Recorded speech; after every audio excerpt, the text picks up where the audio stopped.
Hello, hello. Good morning, afternoon, or evening, whenever it is that you're tuning into this video, and welcome or welcome back to Cosmic Lovers Tarot. We're doing a deck flip through today of one of my oracle decks, the Soulflower Plant Spirit Oracle. I absolutely adore this deck. I have had it for a little bit, so this is not really a first impressions video. I do anticipate this being a quicker video because this deck is very straightforward. There's not a lot in terms of like symbolism to look at. It is a gorgeous deck to work with though. I'll be doing some deck reviews later on after we get all the flip throughs done. So the intention behind this video is really just if you're looking to purchase this deck, if you want to see what the cards look like, you want to see what the guidebook looks like, well, look no further. We'll show you everything. Additionally, you could use this video as a divination method if you have a question in mind. Feel free to kind of hold your question in your mind and then scroll to a random place in the video and just open it up, and then whatever card is currently up, that's your message. So you could do that too. All right, without further ado, let's get into the Soulflower Plant Spirit Oracle by Lisa Estabrook. I purchased this at the Haunted Bookshop in Mobile, Alabama. Big shout out to them if you happen to live in Mobile. The Haunted Bookshop has an incredible selection of oracle and tarot decks. I won't even let myself go in there anymore because I always buy at least 3 or 4 every time I go in, so I can't right now. So anyways, all right, I'm just gonna zoom in a little bit so we can get... All right, so this is the front of the box. This is the side of the box. Let's scroll it a little bit. Okay. So we have a couple, it's pretty thin in terms of how boxes do, it's like thin and long. We have a couple profiled on the side there, a couple flowers profiled there. Same as on the other side, so both sides are about the same. There's the top, there's the bottom, $30. Yeah, that's about what I remember paying for this book, or for this guidebook. All right, let's check out the back cover. Tending the garden of your soul.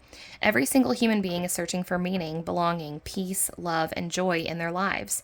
The Soulflower Plant Spirit Oracle will help you remember the simple truth that all of nature is sharing, that we are cyclical beings, intimately entwined with the earth, the moon, and all of life, that we are fully supported, and that we have everything we need within us to be happy and to be whole, despite the hardships and challenges life may bring us. The 44 Soulflower Plant Spirits want us to consider the possibility that our stories, our experiences, our circumstances, and our core beliefs, values, and morals all provide the rich soil for the beautiful unfolding of our own unique lives. It is food for our thoughts, fuel for self-reflection, and fertilizer for our ultimate personal growth. The truth, like a seed waiting to germinate, can only be found within your own heart, and there is no one better qualified to nurture it than you. This deck will serve as your trusted companion in learning to live your life guided by the wisdom of your own heart and soul. And then a little information about Lisa Estabrook.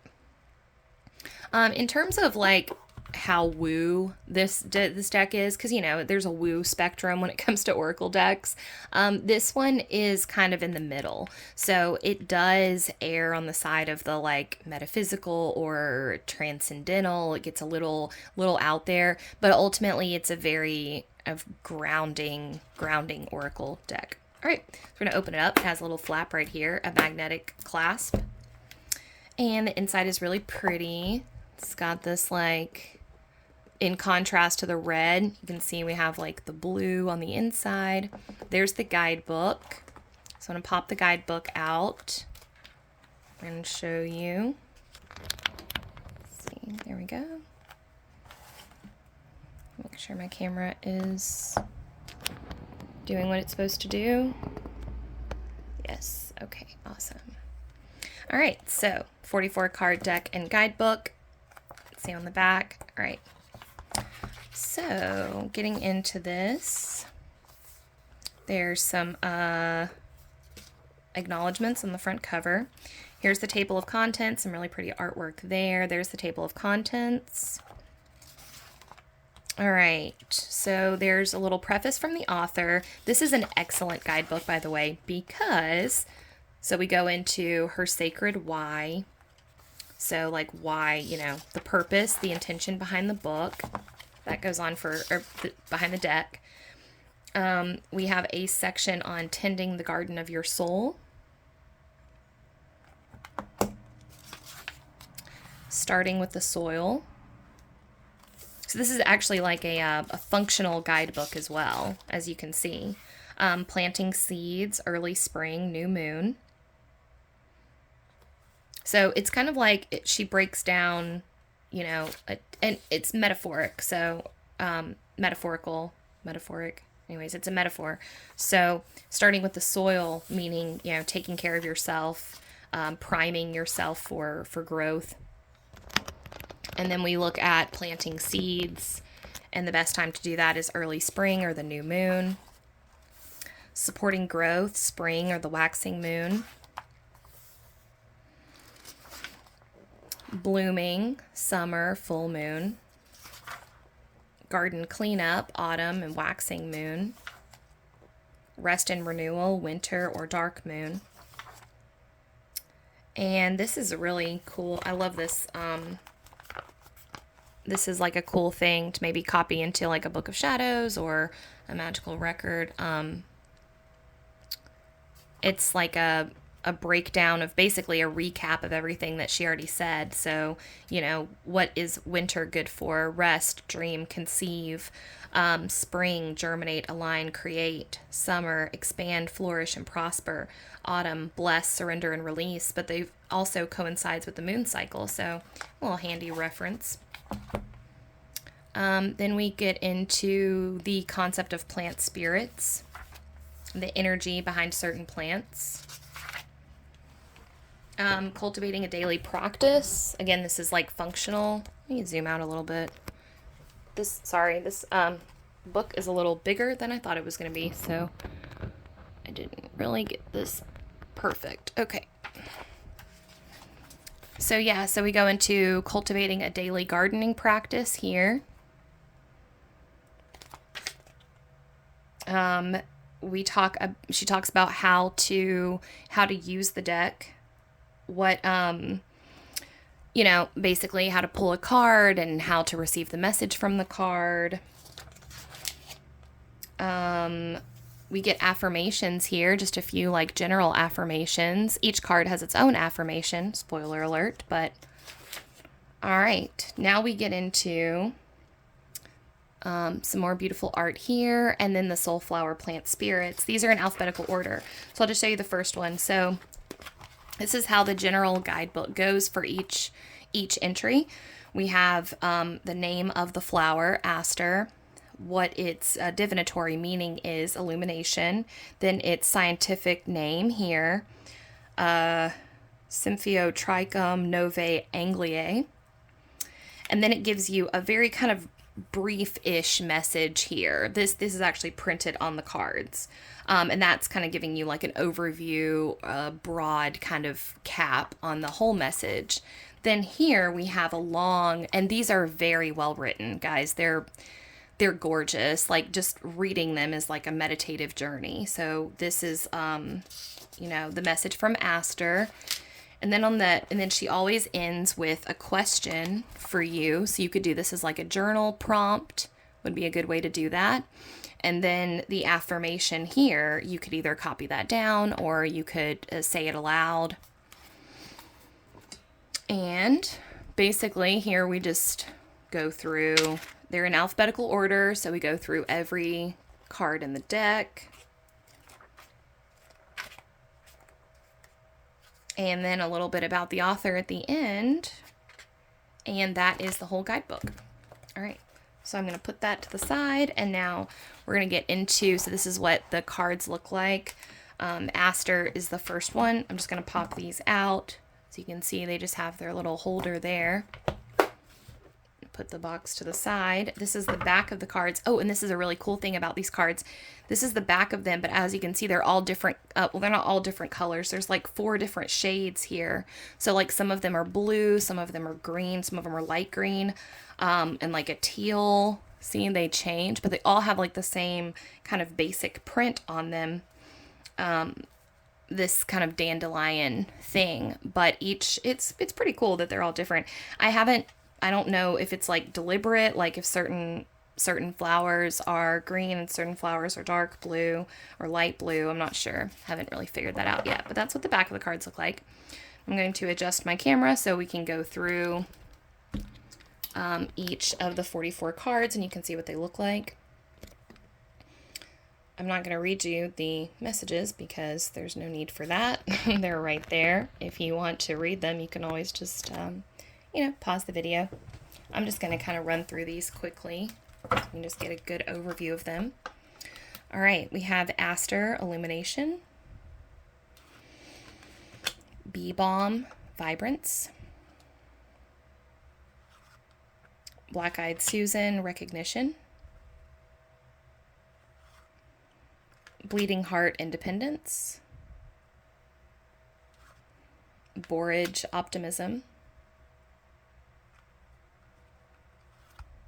Calendula Communication,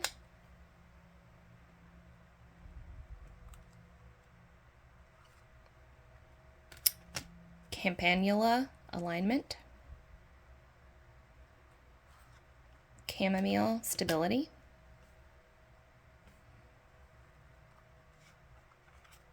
Chickweed Tolerance, Columbine Abundance, Crocus Opening, Daffodil Perception, Dandelion Release. That's the one that's on the cover. It's kind of the theme of the book, so we've got dandelions on the back of the cards and on the cover. Daylily Centering, Echinacea Consciousness,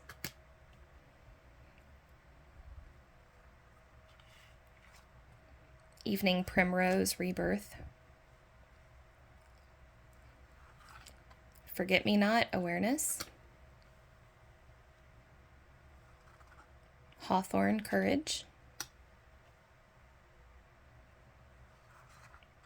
Hellebore Empowerment, Hydrangea Transmutation,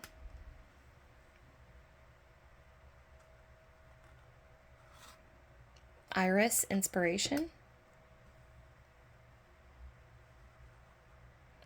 Lady's Mantle Nurturance, Lady's Slipper Connection, Lavender Restoration, Milk Thistle Forgiveness, Mugwort Integration,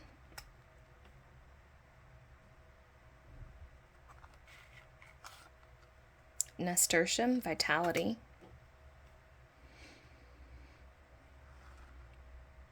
Nettle Transformation, Pansy Resonance, Periwinkle Intertwining,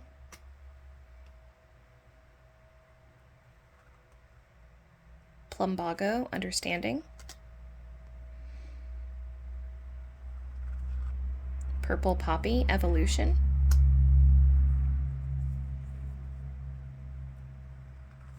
Red Clover Tranquility,